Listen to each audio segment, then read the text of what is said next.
بسم اللہ الرحمن الرحیم۔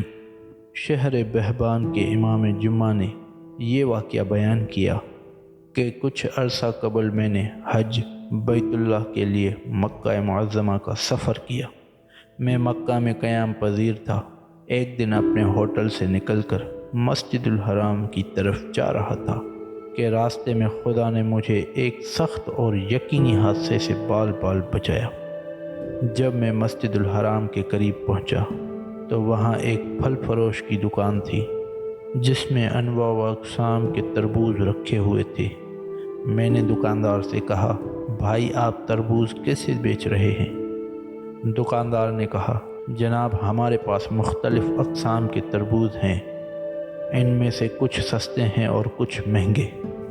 میں نے کہا، بھائی فی الحال تو میں حرم پاک جا رہا ہوں، جب وہاں سے واپس آؤں گا تو آپ سے کچھ تربوز خریدوں گا۔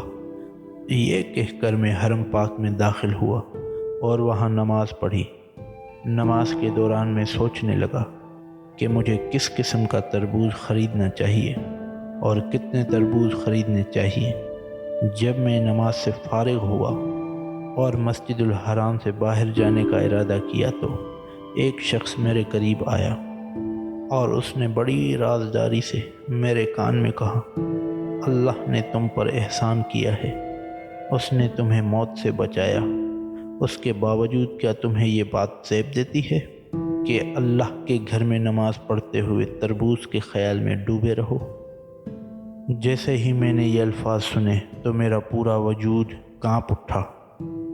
میں نے اللہ سے معافی طلب کی اور اس کی بارگاہ میں توبہ کی۔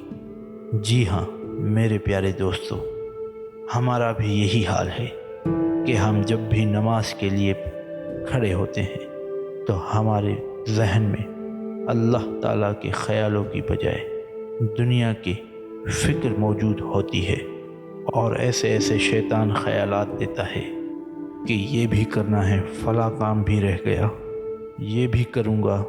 اس طرح سے کیا ہم اللہ کی سچی عبادت کر رہے ہیں؟ کوشش کریں کہ ساری فکریں نماز کے وقت دور کریں اور پرسکون ہو کر نماز کے لیے کھڑے ہو جائیں تاکہ سچے دل سے اللہ کی عبادت کی جائے۔